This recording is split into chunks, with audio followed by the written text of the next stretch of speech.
Hello, welcome to Steel City Rings and bad news, Steeler fans. Brandon Ayuk has elected to sign with the San Francisco 49ers. You know, it was always 50-50. It was either going to be us or it was going to be them.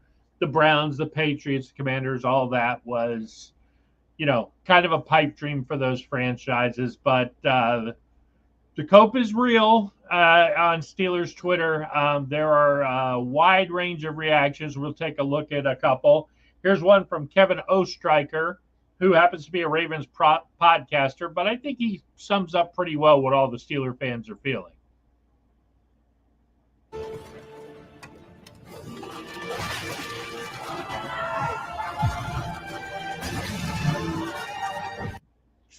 While I don't share his joyful outlook, we'll talk about what I think here in a minute. Zach, let's talk about what you think about this. First off, if you came here to see overreactions or people's heads exploding, I suggest you go to the Steelers Sanctuary Twitter feed for that, because Dave needs all the hugs he can get tonight. My view is that I was angry about it and upset a lot more than I thought I was going to be for a few minutes. And then I kind of calmed down and I legitimately didn't really understand why. And I'd like to thank Tone Diggs from the Pat McAfee show for putting into words and facts why I was feeling the calmness. And that's because whenever Arthur Smith was the most successful, and that's in 2019, he took the Titans to the AFC Championship as their offensive coordinator. He did so with this kind of a receiving group. You had a rookie A.J. Brown who had 1,051 yards and 8 touchdowns, and he led the team. After him that's Corey Davis with 601, and then you had a tight end and Jonnu Smith, and then you had wide receiver. So you had a small amount of contribution after that. So if you look at this group and you compare it to the group that we have right now, there's a lot of comparisons there. And so I genuinely feel, and it's important to know, everybody, if Brandon Ayuk would have joined the Steelers, absolutely he would have brought talent. Absolutely he would have added to the room. Absolutely the offense might have improved. But this isn't Madden. We're not just trying to stockpile random things. We for the very first time in the longest time, we have an offensive coordinator who knows what it means to be an offensive coordinator, which means he is building a specific offense, not a offense to bring in all the talent that we can, which would have been kind of the Ayuk thing because two starting wide receivers doesn't really work in an Arthur Smith offense. It probably would have, but that's not what it's designed for. And Mark Caboli automatically predicted that the next thing we're going to see is an extension for Fryermuth. And I would not be surprised if that happens simply based on what we're looking at out of the expectations of what Fryermuth has to do in this offense. And before we jump to Bob again, I was trying to debate in my mind and second guess myself to make sure I had the right answers for this. And my next question was, well, how was the Titans defense? Maybe the Titans defense bolstered this offense that, was a game managing offense. And that's not the case at all. The Titans were 19th. And not only that, we have a rough secondary. Me and Bob know we just recorded our podcast today, and a lot of it was about how rough our secondary was. The Titans team dropped from 4th ranked to 20th ranked in coverage. So this was a group with a rough secondary that didn't have the greatest pass rush.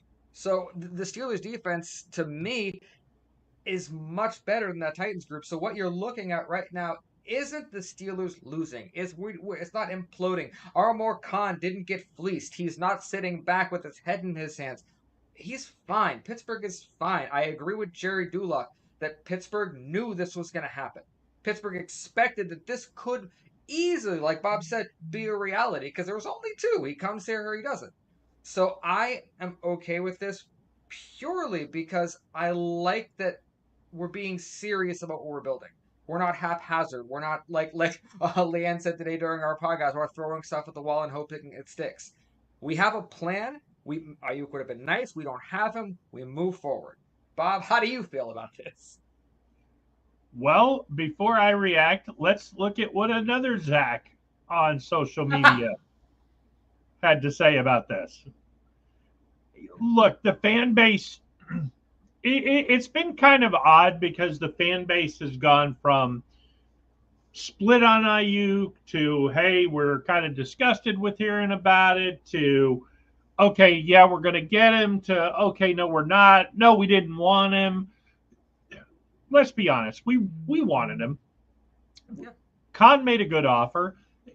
And San Francisco did what San Francisco does. They waited till the last possible minute, made their player upset, and now they've got him signed for probably a lot more than they could have signed him for 3 months ago. If they had done this deal immediately after the season and before Justin Jefferson signed his deal, they'd probably end up paying 26, 27, which is what they wanted to pay.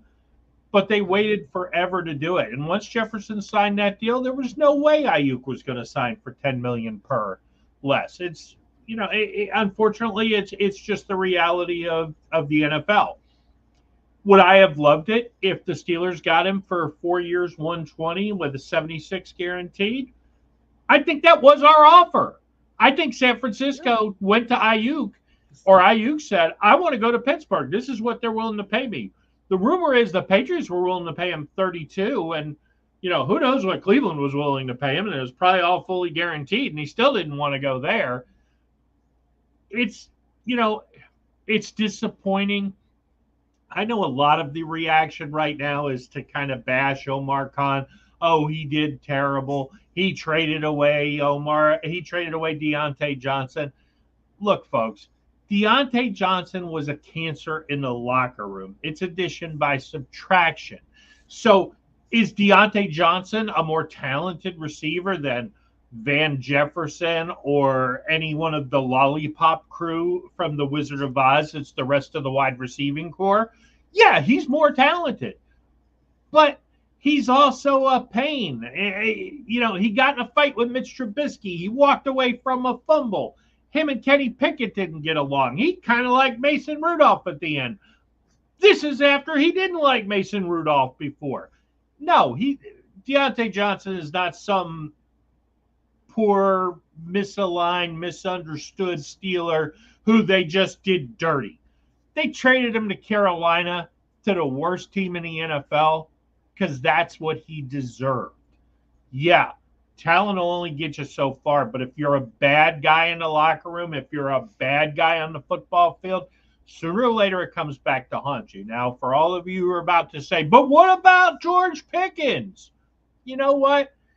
Pickens is a kid. And look at the times he got upset. He got upset because Matt Canada didn't know who he was. He ignored him. He goes home in his rookie year to play in Atlanta in front of his hometown crowd, and they don't throw him the ball. And of course he gets upset. Last year during the season, he got to the point where he was like, hey, you know what? You're ignoring me. I'm just going to shut it down. I'm not going to get hurt out here. And yes, Jaylen Warren called him out. And to Pickens' credit, he owned it. It was in private. He didn't come out in public, but he started playing hard again. And when Mason came in, he showed what he could do. So, do I love the fact of who we have at wide receiver? No, not at all. But I think Zach has a good point. And I really think, okay, the onus is now on Pat Freiermuth. And if Omar Khan can work a little magic here, because the Steelers do not negotiate in season, if the Steelers can get Pat Freiermuth signed to an extension before he has a big season, and then he goes out and has a big season, it's a good thing because they're probably going to get him at a discount. They let this play out, and Freiermuth goes out as the number 2 wide receiver, and let's say he puts up 50, 60 catches, 800 to 1,000 yards, 6 or 7 touchdowns, he's gone because we're not going to be able to afford him. Yes, we have tons of room in the salary cap, but let's face it. I mean, the Steelers aren't going to pay Pat Freiermuth $15 million. Somebody will, but the Steelers aren't. I mean, if they can get him in that 8 to 11 range right now before the season starts, they should absolutely do it. And having Pickens and Freiermuth as your 1-2, I can think of worse things. Now, the one thing I will disagree with Zach is yes, Tennessee's receiving core with Tannehill was a wreck. Absolutely. Rookie A.J. Brown emerged. They got better as the season went on, but the one thing they had that the Steelers don't have was prime Derrick Henry. And yeah, you can say, okay, well, through 3 years, but Derrick Henry was kind of a part time back because Tennessee didn't realize what they had. Arthur Smith's In greatest achievement. 2019, he carried the ball for 303 times. Yeah, well, Arthur Smith's greatest achievement was when he showed up as the offensive coordinator and said, "Hey, you see that big guy over there? Yeah, we're going to hand him the ball a lot, and he's going to carry the offense." And because he was so effective as a big running back, when you crash into that line, linebackers had to suck in, safeties had to suck in, and Tannehill had a phenomenal season throwing the ball down the field to AJ Brown because the play action was working. The little boot play action, boom over the top, and Tannehill was really good at it. Tennessee was really good at it, and let's face it, they went a long way with that style of offense. It's true. So Now, the two things that Henry didn't have, a lot of it was on Henry, and I think he enjoyed that. He's the kind of player that really fed off that. But don't discount what Jaylen Warren does for this team, so Najee doesn't have to be Derrick Henry. I think that's why everyone's like, well, Najee's got to be not because of Jaylen Warren. Najee doesn't have to be that guy. And this is I've been harping on this since we fired Matt Canada, since we came into this, and people just aren't listening to me in Steeler on the Steeler world. So Steeler people, please listen to me. We have to change our mindset. We have been just brutalized by horrible, incompetent people in the offensive coordinator position for a while, and we're not in that anymore. We are used to second guessing our offensive coordinators because they were bad at what they did. We don't know how Arthur Smith is going to be, but we do know he has offensive coordinator experience. time out. Got a question for you, Zach. Oh yes. I know you want to give Arthur Smith all this credit, but let's be honest. The Steelers have been playing offensive linemen out of position. They got Broderick Jones hurt. Isaac Sayamalu's hurt. There's been, with the exception of 2 drives against the backups for Detroit, what about this offense all of a sudden makes you feel like it's being coordinated in a different way? Yeah, Well, it's I mean not. Smith It's has different schemes, but this is the same old Mike Tomlin, Pat Meyer, kind of well, see, sandwiching Arthur Smith and doing some very bizarre but things. I think that's where I'm saying the mindset has to do. Is what I'm seeing play out in front of me confusing, and do I not understand it? Absolutely, and it's frustrating. But I have to accept that there is some genuine increase in competence at the offensive coordinator position now. Because before, I genuinely believe that if I went in and took over from Matt Canada, I would do at least as good a job. I'm not even kidding. Like people can think I'm exaggerating. I am not exaggerating.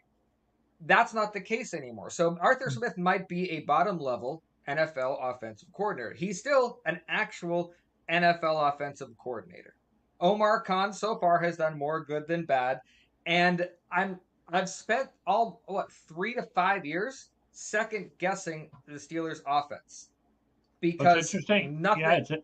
it's interesting you say that, Zach, because another reaction Well, from X or Twitter, well, Omar Khan, Steeler see, I Sanctuary has just been killing him. I really disagree with this, and this is the for yet again. This comes back to the kind of offense we're having. I genuinely believe that we were okay with what we had. We built the offense, and then they're like, "Oh, Brandon Ayuk is there." That was a perk. That was extra. Brandon Ayuk was not on our list of build the team, get Ayuk, and that makes it complete. It was here's our team. Oh, Ayuk's available. The, I think that's how it happened. I don't think Ayuk was the linchpin to this offense working. I think he was a wonderful bonus piece that would have come in, and in my personal opinion, I think it would have thrown George Pickens into a tizzy. I don't think George Pickens was mature enough to handle that. In the back of my head, I was always worried. But I genuinely am not too concerned about this. Now, that could change very quickly. Very, very quickly. Within 2 weeks, all of this could change because I am counting on and betting on having hope that this changed offense and Arthur Smith and Khan and the investments all actually work when it counts in week one. Because if not, it's going to be really sad. And then I will absolutely move on to the. But until then, I'm choosing to believe that just those upgrades mean the difference between having a kindergarten teacher teaching a college class and having a college professor teaching a college class makes at least a difference, even if he's a bad college professor. Well, That's there's an old saying, hope is not a plan. And right now, it doesn't look like they have a plan at the wide receiver. Although what it definitively says is that Roman Wilson is the plan, because yes. Van Jefferson will start the season, but Roman Wilson is the long-term option. Otherwise, there's not very much out there. And for those of you who are, throwing out in Twitter, oh, all this to get Kadarius Toney, and this, the Steelers aren't going to sign Kadarius Toney. He's a worse locker room guy than Deontay Johnson was. Not to mention the fact that he has butter all over his hands, and I question whether backwards. anybody in Kansas City would want to see him with the Steelers since we play them, because they know it doesn't matter where you throw it. He's gonna drop it. So yeah, do the Steelers have options out there? There's probably trades we don't know about that are being talked about in the background, but the free agents that are left here, I get maybe a guy like Des Fitzpatrick comes back in onto the practice squad. But bottom line is in Atlanta, as of right now, and we could talk all about how things could change, and they absolutely could. But the reality is it's Pickens, Jefferson, Freiermuth, Washington, and 12 personnel. And, maybe a Calvin Austin or a Scotty Miller in the slot. They only got 4 healthy guys. So could they sign a wide receiver and activate him? Sure. But if you're counting on that guy to all of a sudden be a big contributor in the offense, you got another thing coming. Steelers are going to play Steeler football. They're going to run the ball, and they're going to run the ball, and then they're going to run the ball, which is going to be 3rd and 6. You know what we're going to call? Draws to Chris Fuamatafalu. Okay? That's what the offense is going to look like. I miss Fu. Oh, I miss Fu. Oh, yeah, goodness. I mean, oh, that was great. Great. This is not this. By the way, some of people have suggested it's the worst Steelers wide receiver core. Trust me, there were some cores in the 80s and 90s where you're like, no, these guys are better. Pickens alone makes them better. And personally, I drafted George Pickens on my fantasy football team. I'm kind of happy about this because he's the only guy that they're going to throw. I'm curious. Where'd you take him? I took him too, but I'm curious, where'd you take him? I had the 12th pick in a 12-man draft, and I picked him with pick 36. Okay, no, not bad. Okay, yeah. To me, what this says about the offense is we are doubling down on Pat Freiermuth. That's what this says to me. Especially if they offer him a contract extension, but even if they don't, just from what I've looked into about Arthur Smith's offense, and now especially with the AIYUK thing, which I genuinely don't believe we're freaking out about. But another thing that we have to understand is people need to kind of tailor your expectations about what a successful Steeler offense looks like. A successful Steeler offense is not a 30-point a game thing. We have to, what do you think, like 20? Don't tell Ray. Oh, yeah. but I mean, if I'm looking at our defense and I'm looking at what we did last year, if we average 20 to 21 points a game, which is much better than we did last year, then that's a very good offense. Yeah, not overachieving for this offense, actually. And let's face it, if Arthur Smith is creative, and we know he can be, then and Bob Pompiani was the one who advanced this the other day on the Joe Starkey show, so it's not necessarily my take, but I do agree with it. Mhm. Jalen Warren, the screen game, Connor Hayward in those short little dump offs could make an impact. They have to be creative with how they use Connor Hayward. He is only 6 foot, but that being said, kind of flaring out of the backfield, doing little 5 yards and picking up, 4 to 6, 8 yards, stay on schedule, basically extended runs. And then something where, because let's face it, if I'm Atlanta on the first play of the game, I got 8 guys in the box and I dare you to run Najee Harris. I dare you. And the question is Arthur Smith gonna have the fortitude to call a play action and go over the top to George Pickens right away? Because you might have 2 guys, but if you got 8 guys in the box and you got one corner and one safety play in Pickens, yeah, I'm good. Let's throw it up and see what Yep. happens. See, that's And that's where Matt Canada wouldn't have known what to do with that. Matt Canada would have lined up. So he would have like bristled and been like, "Oh, you're gonna stop me? I'm running Najee." And so we're not gonna see that. We might see some dumb calls because it's an offense. There's dumb calls all over the place. I mean, goodness, we saw it in the Super Bowl with Pete Carroll. Dumb calls happen. I don't think we're gonna see the kind that we saw before, but I all I want to see is it was embarrassing watching the kind of defense we could have had last year just get exhausted every game, and you could see their faces when they had to go back well, out again. well, I felt bad. hold on, Zach. The kind of defense we could have had last year, we had exceptional edge rushers. We had Cam Hayward and an okay defensive line because they didn't play Benton enough that we could have been better there. We didn't I start got playing Joey Porter till the middle linebackers were not. Once and Holcomb Patrick got hurt, Peterson, we're right? not good.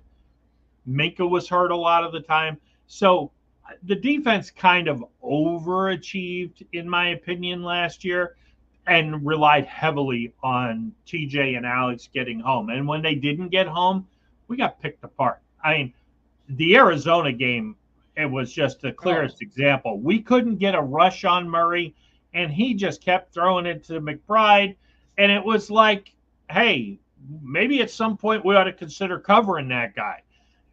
So yet this group is much different. We have depth at inside linebacker. We have 4 superior inside linebackers when Holcomb comes back. We've oh got yeah, good safeties with Minka and and a Deshaun Elliott. great DeMonte defensive line. Casey is third. And our front seven, the edge and the defensive line, we're really, really good there. If everybody stays healthy, we have a chance to be a phenomenal defense, and we're going to need it. Now, what I don't want to see and what I'll be Yep. looking closely at is in the first half in Atlanta, 1st and 10, 2nd and 8, 3rd and 7, punt. We saw way too much of that the last 2 years. So, I what's agree. he going to do to be creative and loosen up? People knew with Ben and like Le'Veon that they were going to run the ball, but Ben would start the game usually throwing the ball down the field. Hey, I'm going to pass. I'm going to pass to loosen up the run. You almost have to do that in the NFL right now, especially if you're the Steelers, because let's face it, there's no secret what Arthur Smith's going to do with 2 tight ends. He's going to try to bull Najee. And if Najee dances or doesn't trust the Mm. holes, it could get ugly really fast. And Jalen had better be healthy then No. because Najee may need to sit on the sidelines for a series or two and go, oh, That- wait a minute, I should just run where I'm supposed to run. That's what I'm. From what I've seen, I will take the offensive line out of it. Just from the body language and everything I heard from Jalen and Najee, it's more of a team this year. Last year there was dysfunction. Najee didn't know how to be a leader. He was asked to be something he wasn't. The amount of He still don't know how to this be a year, leader. He still don't know Oh, how he's to not. field either. He's not being asked to. I think that Yeah. was the difference. That and it's not really a knock on Najee. It was just they asked him to be something that wasn't his job. For example, if you ask TJ to be an incredibly vocal leader, he's going to be uncomfortable with that. He's a great leader, but that's not how he does. So the body language I saw to Najee, the body language I saw to Jalen, the way they were attacking, and I saw a lot of people say that Najee and Jalen have attacked this way before in training camp and preseason, but it felt different this year. And I'm hoping one of the differences is understanding roles. That Well, Jalen, you're a little shifty, speedy bowling ball. Bounce around, do your thing. Najee, forward. Do not go east and west. You go north and south. So that's where he benefits. and that remains to be seen whether he can do that because there were games at the end of last year where he did that, but the playoff game he kind of reverted a little bit. It wasn't Yeah, downhill. Now, part of that's that was because yeah. Buffalo jumped out, and you kind of had to abandon the run a little bit. But I recall just a little historical. Chuck Noll's last playoff victory against the Broncos.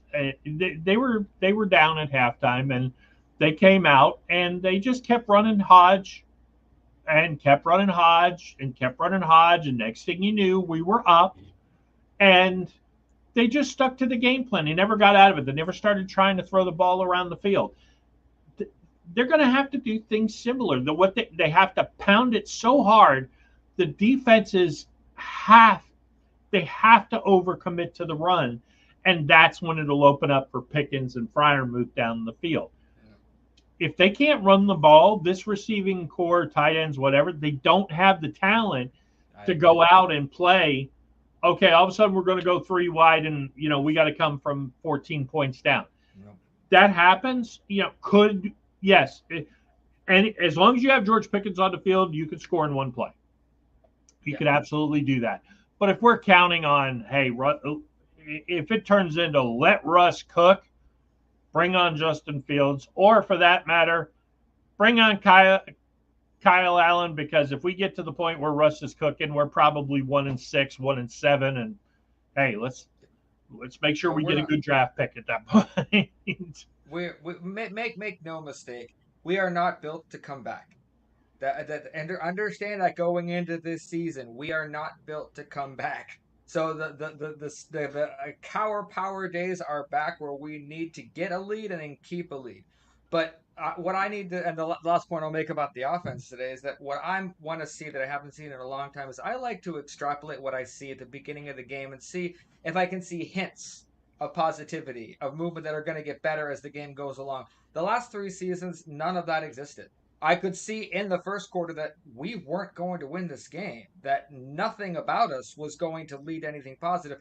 I want to see stuff in the first quarter. I'm like, okay, that's good. We'll fix that. That's going to look great in 2 quarters. Or, ooh, that's going to be exciting when we get. I haven't seen that, and I'm excited to see a football team that knows more about football than I do, and it's been a bit.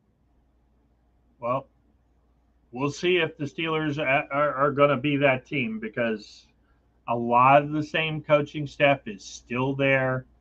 And you would have to say, in all fairness, our weapons last year were better than our weapons this year. Our quarterback's better, we think.